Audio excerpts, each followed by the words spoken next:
Terima kasih Tuhan Yesus. Kami mau terus mengucap syukur buat segala kebaikan-Mu dalam hidup kami. Terima kasih Bapa.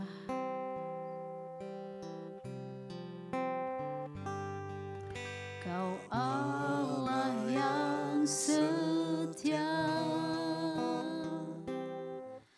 Bapa yang mulia, kasih-Mu besar Tuhan. Kau pulihkan hidupku, Kaulah harapanku, hidupku dalam-Mu. Terima kasih Tuhan,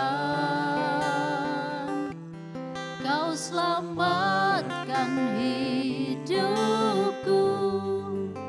Dengan apa kan ku balas segala kebaikan-Mu?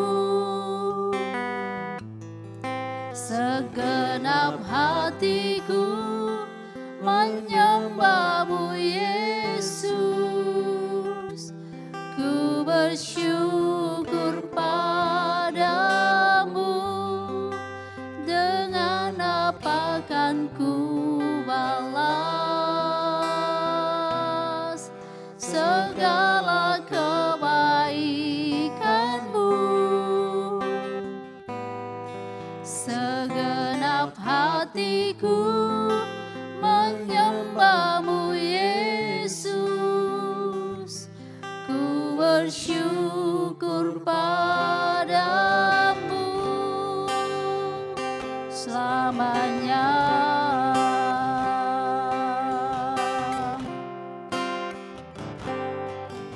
Kau Allah yang setia, Bapa yang mulia,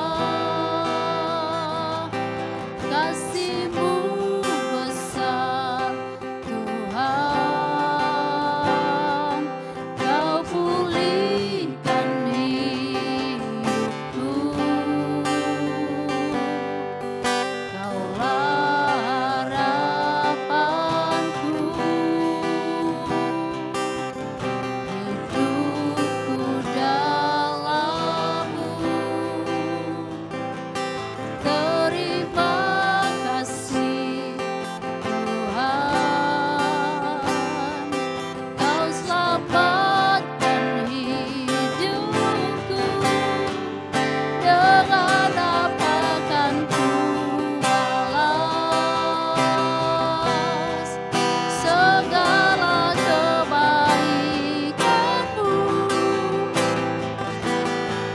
Segenap hatiku menyembah-Mu Yesus.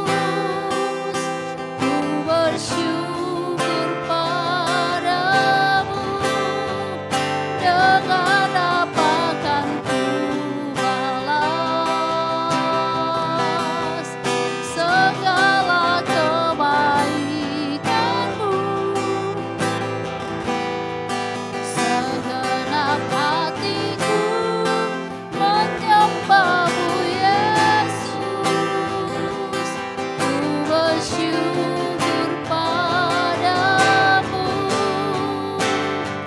selamanya.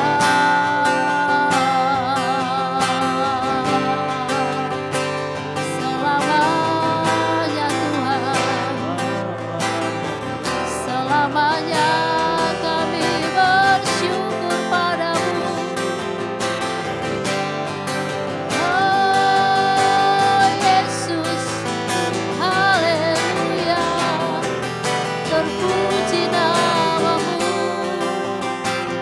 Haleluya, segenap hati kami bersyukur padamu. Haleluya.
Dengan apa kan ku balas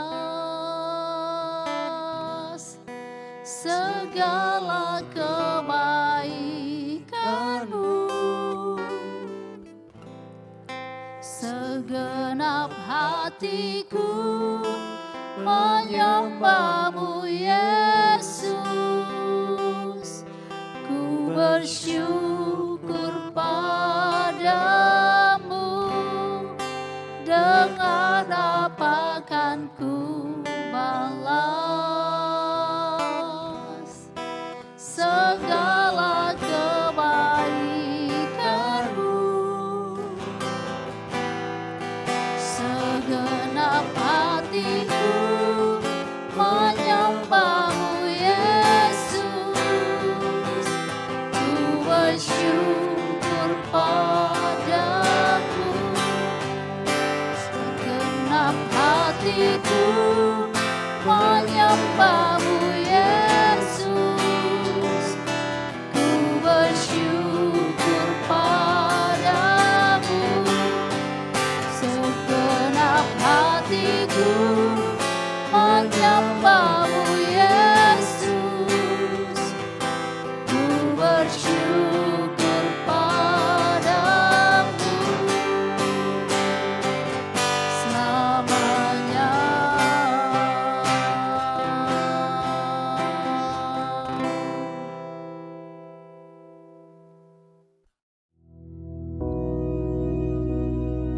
Bapa kami yang di surga, dikuduskanlah namamu, datanglah kerajaanmu, jadilah kehendak-Mu di bumi seperti di surga. Berikanlah kami pada hari ini makanan kami yang secukupnya, dan ampunilah kami akan kesalahan kami, seperti kami juga mengampuni orang yang bersalah kepada kami. Dan janganlah membawa kami ke dalam pencobaan, tetapi lepaskanlah kami daripada yang jahat. Karena Engkaulah yang empunya kerajaan dan kuasa dan kemuliaan sampai selama-lamanya. Amin.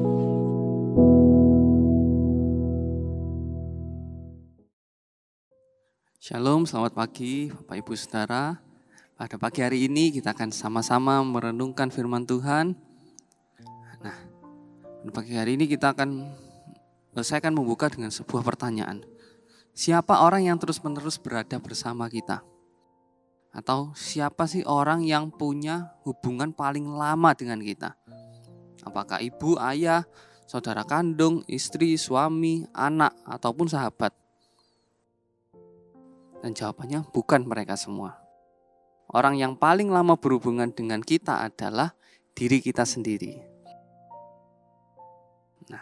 Jadi sepanjang usia kita melalui segalanya bersama dengan diri kita sendiri.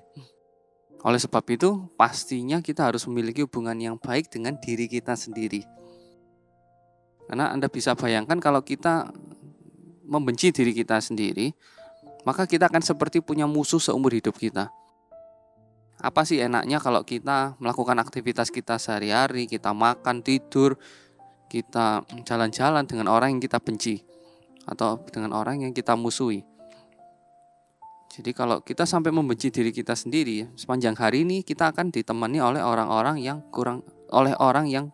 kurang kita senangi. Nah, mungkin ada yang bertanya, loh, bukankah setiap orang pasti menyukai dirinya sendiri? Kelihatannya seperti itu. Tetapi di kenyataannya sangat berbeda. Mungkin bisa jadi tanpa kita sadari, kita ini menolak atau membenci diri kita sendiri. Perasaan kurang menyukai diri kita sendiri ini bisa terwujud dalam berbagai bentuk. Misalnya, kita menganggap muka kita jelek atau memalukan misalnya. Atau kita iri dengan teman kita yang prestasinya lebih baik. Atau kita sibuk menutup-nutupi kelemahan kita. Atau bisa juga di dalam keluarga kita kurang menyukai keluarga kita. Kita tidak betah di rumah. Atau kita enggan dalam melakukan aktivitas-aktivitas misalnya ke sekolah atau ke pekerjaan. Itu mungkin adalah sebuah pertanda kita kurang menyukai diri kita sendiri. Nah, atau mungkin juga kita dihantui oleh kesalahan yang pernah kita buat di masa lalu. Dan kalau kita dihantui seperti itu, akibatnya sekarang kalau tiap kali kita melakukan kesalahan atau kita mengalami sebuah kegagalan, kita menganggap itu seperti hukuman dari Tuhan. Jadi kita menganggap kegagalan kita itu hukuman dari Tuhan atas dosa kita di masa lalu. Kita ini merasa seperti orang yang dikutuk. Padahal kenyataannya Tuhan gak mengutuk kita. Tuhan sendiri sudah mengampuni dosa kita. Dan mengapa kita harus terus menyiksa diri dengan perasaan bersalah seperti itu? Mungkin kita pernah mengalami suatu saat di mana kita sudah melakukan dosa dan kita merasa itu kita sangat membenci diri kita sendiri. Kita merasa kita ini gak berharga. Atau iblis ini berusaha mendakwa kita dengan mengatakan kalau kita sudah gak layak untuk menghadap Tuhan. Kita sudah gak layak untuk pelayanan, untuk melayani Tuhan. Dan jangan pernah mendengarkan perkataan iblis itu. Jangan pernah terintimidasi oleh perkataan iblis itu. Iblis adalah pendusta. Jadi pemikiran seperti itu, pemikiran yang mengatakan kalau kita berdosa, kita sudah gak layak untuk datang ke hadapan Tuhan, itu adalah pemikiran yang keliru. Karena justru saat kita lemah, datanglah kepada Tuhan. Matius 11 ayat 28 mengatakan, "Marilah kepadaku semua yang letih lesu dan berbeban berat, aku akan memberi kelegaan kepadamu." Jadi jangan pernah membenci diri kita sendiri. Karena seharusnya yang kita benci adalah dosa kita, bukan diri kita sendiri. Tuhan pun tidak pernah membenci kita. Yang Tuhan benci adalah dosa kita. Nah, atau mungkin kita juga kurang menyukai diri kita sendiri melalui penampilan kita. Kita melihat dari penampilan kita. Mungkin saat di depan cermin kita berkata pada diri kita sendiri, kok jelek sih. Terus kita berandai-andai kita ingin mempunyai hidung seperti si A, atau bibir seperti si B, atau gigi yang putih seperti si C. Mungkin seperti itu. Kita termakan oleh penyeragaman pengertian cantik yang ideal. Padahal kecantikan yang ideal adalah sebuah delusi atau citra palsu ciptaan dunia mode. Tidak ada patokan tunggal yang bisa mengukur kecantikan. Memang kenyataan itu tidak selalu sesuai dengan keinginan. Mungkin kita pernah bertanya, mengapa aku terlahir begini? Mengapa hidupku bukan begitu, melainkan begini? Jadi tidak ada orang yang kenyataan hidupnya selalu sesuai dengan keinginannya. Dan kalau kita mempersalahkan kenyataan tidak akan mengubah kenyataan itu. Daripada kita menyesali sebuah kenyataan, lebih baik kita menerima kenyataan, lalu menjadikan hidup kita berbuah berdasarkan kenyataan itu. Kita move on. Oleh karena itu, sebetulnya tidak ada alasan bagi kita untuk kita menolak, bahkan membenci diri kita sendiri. Jadi tidak ada faedahnya untuk kita menyesali atau ngomel ke diri kita sendiri, membenci diri kita sendiri. Karena kalau kita melakukan seperti itu, yang terjadi malah kita dibayangi oleh rasa kecewa, tidak puas, sehingga kita membenci diri kita sendiri. Padahal kita ada bukan untuk dibenci, melainkan dicintai. Kita tahu diri kita membutuhkan cinta. Kitalah orang terdekat yang bisa mencintai diri kita. Matius 22:39 mengatakan, "Kasihilah sesamamu manusia seperti dirimu sendiri." Di Alkitab pun mengatakan kita juga harus mengasihi diri kita sendiri. Nah, kalau begitu apa artinya mengasihi diri kita sendiri? Mengasihi diri kita sendiri artinya yaitu berdamai dengan diri sendiri. Ini bisa ditunjukkan dengan kita ramah atau kita menyukai diri kita sendiri. Kita tidak menghukum diri sendiri karena kesalahan di masa lalu, tidak menyesali. Kita bangga akan keunggulan diri kita. Mau memaafkan diri kita. Kita juga bangga dengan prestasi yang sudah kita dapatkan. Mengagumi tiap hasil kerja keras kita. Mensyukuri semua kesehatan yang sudah Tuhan berikan bagi kita, keberhasilan. Kemudian juga kita istilahnya kita betah di dalam tempat tinggal kita, di lingkungan kita, kita jadi berkat di sana. Semua itu pertanda bahwa kita hidup berdamai dengan diri kita sendiri. Kita tahu bahwa roh yang pertama adalah kasih. Dan kasih itu juga termasuk mengasihi diri kita sendiri. Bukan hanya kita mengasihi Tuhan, kita mengasihi sesama. Dikatakan kasihlah sesama manusia seperti dirimu sendiri. Jadi kita juga harus mengasihi diri kita sendiri. Kita bersyukur dengan semua yang sudah Tuhan berikan pada diri kita. Kita mensyukuri semua yang sudah Tuhan sediakan, semua yang sudah Tuhan percayakan bagi kita. Baik semua fasilitas yang sudah kita punya, semua berkat-berkat jasmani yang sudah Tuhan percayakan pada kita. Kita mensyukuri, kita selalu bersyukur. Karena itulah yang membuat kita bisa terus hidup dengan nyaman, hidup dengan berdamai dengan diri kita sendiri. Kita bisa menerima diri kita. Kita menyayangi diri kita. Karena kita tahu orang yang paling lama bersama kita yaitu diri kita sendiri. Kalau kita nggak menyayangi diri kita sendiri, bagaimana kita bisa hidup? Kayak kita bayangkan kita hidup dengan, kalau kita membenci diri kita hidup dengan orang yang kita benci seumur hidup kita. Maka dari itu, kalau kita mengasihi diri kita sendiri, kita bersyukur bahwa Tuhan sudah memberikan yang terbaik bagi kita. Tuhan sudah memberikan fisik yang terbaik bagi kita. Tuhan sudah memberikan semua fasilitas yang terbaik yang kita butuhkan. Dan begitu kita bisa berdamai dengan diri sendiri. Dan juga kita bisa jadi berkat bagi orang lain. Kita bisa menguatkan orang lain yang mungkin di saat itu dia sedang membenci dirinya. Jadi di pagi hari ini kita sama-sama diingatkan untuk kita mengasihi diri kita sendiri. Kita menyayangi diri kita. Kita bersyukur untuk semua yang sudah Tuhan berikan bagi kita. Mari kita berdoa. Bapa, terima kasih untuk firman-Mu pada pagi hari ini yang mengingatkan kami. Untuk kami bersyukur untuk semua hal yang sudah Kau berikan bagi kami, Bapa. Yang bersyukur Kau Allah yang sudah menenun kami dalam kandungan ibu kami. Kau Allah yang sudah mengasihi kami sejak kami ada, Bapa. Dan kami mau menyadari, Bapa, bahwa kami Engkau cintai. Bahwa kami sudah menerima kasih-Mu. Kami mengasihi diri kami, Bapa. Dan kami mau jadi berkat, Bapa, bagi orang lain. Terima kasih, Bapa. Terima kasih. Kau memberkati setiap orang yang sedang mengikuti ibadah pada pagi hari ini. Apapun yang mereka kerjakan, semua Kau buat berhasil untuk kemuliaan nama-Mu. Kau berikan kesehatan yang terbaik bagi kami, damai sejahtera, sukacita Kau limpahkan bagi kami, Bapa. Terima kasih, Bapa. Terima kasih.